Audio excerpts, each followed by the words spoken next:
चौधरी गुलाम हुसैन साहब की जानिब चलते हैं। चौधरी साहब, अगर प्रैक्टिस एक्ट से हटकर हम बात करें तो रिव्यू में स्कोप ज्यादा बढ़ाया गया और ये भी कहा गया है कि माजी से इसका इतलाक होगा। तो क्या लगता है आपको चौधरी साहब कि नया पेंडोरा बॉक्स नहीं खुल जाएगा? क्योंकि एक तासुर तो ये भी दिया जा रहा है कि नवाज शरीफ साहब को फायदा देने के लिए कानून साजी की गई है। जी, वो तो जिसको मर्जी फायदा हो या नुकसान हो, बुनियादी सवाल ये है कि आया आइन की तरमीम का जो काम है वो यानी नीचे वाली कानून साजी के जरिए वो हटाया जा सकता है। जो कानून के तहत इन्होंने अमेंडमेंट की हैं वो आइन के तहत पहले ही दर्ज है 191, और वो सुप्रीम कोर्ट को आप नहीं छेड़ सकते। सवाल इतना है सिर्फ। और दूसरा ये है 184(3), वो भी आइन में तरमीम है। तो कोई आइन और कानून के बाला पार्लियामेंट जो करती रही है 1 साल 6 महीने जो भी करते रहे, उस पर यानी सारी हमारा तो एम्फसिस है कि जनाब आप आइन के तहत जो हकूक है, जो फराइज है, उसको ना छेड़ें, और कवानीन में तरमीम जो है आइन को नहीं छेड़ सकती। ये बात है। अच्छा, हसन अय्यूब साहब, आज वैसे चीफ जस्टिस साहब ने ये कहा था कि आज हम फैसला दे देंगे। आप चूंकि वहां पर मौजूद भी थे तो आपने क्या देखा, बात आगे क्यों चली गई?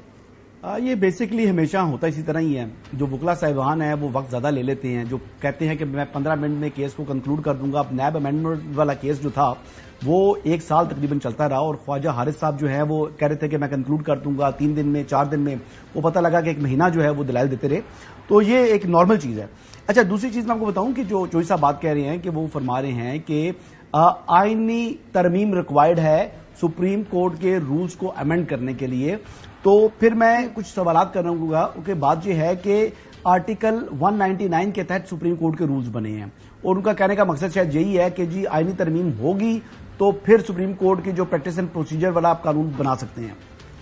तो बुनियादी तौर पर अगर आप देखें तो तौहीन अदालत का जो कानून होता है वो आर्टिकल 204 के तहत जो है वो जो सुपीरियर जुडिशरी होती है, चाहे हाई कोर्ट हो चाहे सुप्रीम कोर्ट हो, वो अपनी पावर्स एक्सरसाइज करती है, और उसमें जो है वो राइट ऑफ अपील होता है। अच्छा, दूसरा देख लें, और वो राइट ऑफ अपील जो है एक सादा कानून साजी के जरिए ही दिया गया है ऑलरेडी। ठीक है, अब दूसरी बात कर लें कि 199 का जो हाई कोर्ट का अपना इख्तियार होता है, उसको प्रेसिडेंशियल ऑर्डिनेंस के जरिए उसमें राइट ऑफ अपील दी गई है। अच्छा, तीसरी चीज आपको बताता हूं, आर्टिकल 6 जो संगीन गद्दारी का केस होता है, आर्टिकल 6 संगीन गद्दारी का केस है, उसमें भी राइट ऑफ अपील मौजूद है, सुप्रीम कोर्ट में आप अपील कर सकते हैं। तो 184(3) में राइट ऑफ अपील क्यों ना हो?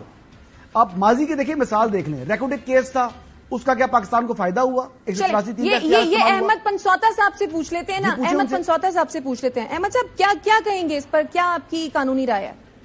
जी, मैंने जो भी आखिरी बात ज्वाइन करके सुनी है वो ये है कि राइट ऑफ अपील की बात की जा रही है। मैंने जिस तरह पहले अपनी बात कह रहा था, मैं ये कह रहा था कि आज की जो ऑब्जर्वेशंस थी और जो बातें थी वो उतनी ही अच्छी थी जितना ये कानून अच्छा है, लेकिन तरीकेकार दोनों के गलत थे। दोनों आज फोरम्स नहीं थे जहां पर ये बात की जाती, एंड सिमिलरली पार्लियामेंट की वो फोरम नहीं था कि उस तरह बात की जाती। अब जो राइट ऑफ अपील की बार बार बात हो रही है, मैं इससे 100% मुत्तफिक हूं कि राइट ऑफ अपील होना चाहिए, बट उस राइट ऑफ अपील इंक्लूड या इनकॉपरेट करने के लिए 184(3) में मेरी नजर में और बहुत सारे और लोगों की नजर में कॉन्स्टिट्यूशनल अमेंडमेंट की जरूरत है। आर्टिकल 185 आगे साथ है जिसके अंदर राइट ऑफ अपील मौजूद है। अगर कॉन्स्टिट्यूशन जिन्होंने बनाई है उसके फ्रेमर्स को ये बात समझ आती कि हमने 185 में राइट ऑफ अपील नीचे से दिया हुआ है या जो प्रोसीडिंग्स के लिए, तो 184(3) में भी उस टाइम पर इंक्लूड कर दिया जाता है। चूंकि उस टाइम पर नहीं किया गया और आज आर्टिकल 191 का सहारा लेके एक सबऑर्डिनेट लेजिस्लेशन के थ्रू ये काम किया जा रहा है, मैं समझता हूँ कि यही काम अगर आईनी तरमीम के थ्रू किया जाए तो बहुत अच्छा काम है, या किसी ऐसे प्रोसेस के तहत किया जाए जिस पर पार्लियामेंट कॉम्पिटेंट है, उनकी लेजिस्लेटिव कॉम्पिटेंस होती है, बहुत अच्छा काम है। लेकिन उसका तरीकेकार गलत अडॉप्ट किया जा रहा है, जिस पर मुझे बुनियादी तौर पर इतराज है। ठीक है, बहरहाल ये एक कानूनी मामला है और अदालती मामला है, तो इस पर हम सभी जरा थोड़ा मोहतात भी रहते हैं और उम्मीद करते हैं कि जो भी फैसला है वो बेहतर ही हो, और इस मामले पर हम फिर भी बात करेंगे। लेकिन जरा दूसरी स्टोरी की जाने बढ़ते हैं नाजरीन। हम कि इलेक्शन कमीशन ने हल्का बंदियां की हैं। कुछ लोग ये कहते हैं कि हल्का बंदियां की हैं या टरखाया ही है। पता चल हल्का बंदियां जो हैं वो अब 272 नहीं रही हैं, बल्कि वो 266 हो गई हैं। यानी कि हल्का बंदियां होना तो ये चाहिए था, जैसे आबादी बढ़ती जाती है तो आबादी جی ہلکے کم ہو گئے ہیں. تو چودھری غلام حسین صاحب، وہ بلاول صاحب کہتے تھے نا کہ بارش آتی ہے تو پانی آتا ہے، زیادہ بارش آتی ہے تو زیادہ پانی آتا ہے. تو ہونا تو یہ چاہیے تھا کہ عوام زیادہ ہوئی ہے تو ہلکا بندیاں ہلکے زیادہ ہو جاتے، بڑھ جاتے، لیکن ہم دیکھ رہے ہیں کہ ہلکے کم ہو گئے ہیں. نہیں، وہ کئی انہوں نے کم کر دیے ہیں کیونکہ زیادہ کر نہیں سکتے، آئین میں ترمیم کرنی پڑتی ہے نا، تو اب اسمبلی تو موجود ہی نہیں ہے اور اس کے مطابق تو پھر ہو نہیں سکتا تھا، تو انہوں نے بیچ کا راستہ نکالا ہے. لیکن 6 سیٹیں جو کم ہوئی ہیں پنجاب کی اور کے پی کی اور وہ کچھ دوسری جگہ چلی گئی ہیں، تو اس پر ابھی واویلا تو مچا ہوا ہے کہ یہ کس اختیار کے تحت ہوا ہے. تو احمد پنچوتا صاحب، آئین میں ترمیم کیے بغیر کیا ممکن ہے ہلکا بندیاں جو ہیں وہ کم ہو جائیں، ہلکے کم ہو جائیں؟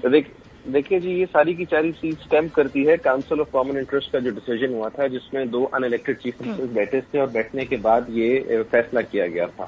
میرے نزدیک وہ فیصلہ ان اٹ سیلف ہی غلط ہے اور وہ فیصلے کی کوئی قانونی آئینی حیثیت نہیں ہے، لیکن چونکہ وہ فیصلہ لے لی گیا اور کہا کہ جی ڈی لمیٹیشن ہوگی. اب ڈی لمیٹیشن کے اندر ان کی فردر لمیٹیشن یہ تھی کہ یہ اس چیز سے باہر جانے کے لیے یا اس سے بچنے کے لیے اگر سیٹوں کی اندر اضافہ ہوتا تو پھر آئینی ترمیم کی ضرورت تھی، because that can not be done through local legislation یا ایگزیکٹو آرڈر.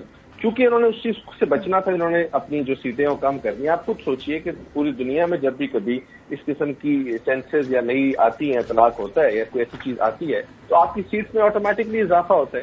یہاں پر بھی ایگزیکٹلی وہی ہو رہا ہے کہ اس چیز کو پریونٹ کرنے کے لیے چونکہ کانسٹیٹیوشنل امینڈمنٹ نہ کرنی پڑ جائے، اور یہ انٹرسٹڈ اس وقت سینسز یا ڈی لمیٹیشن میں بھی نہیں ہے.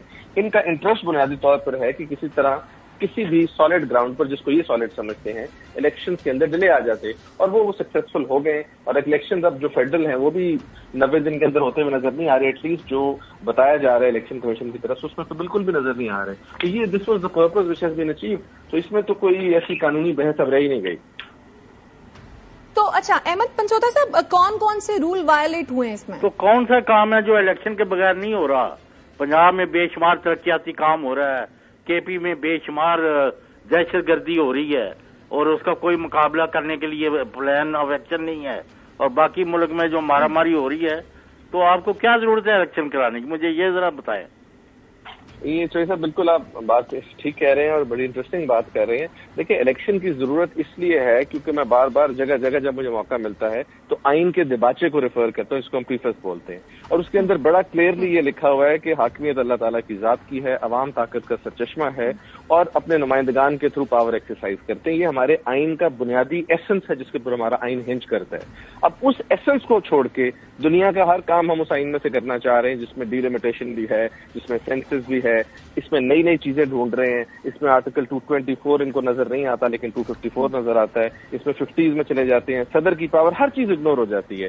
الیکشن نہیں کروانا چاہتے. الیکشن کے بغیر کسی پولیٹیکل گورنمنٹ کو مینڈیٹ نہیں ملے گا.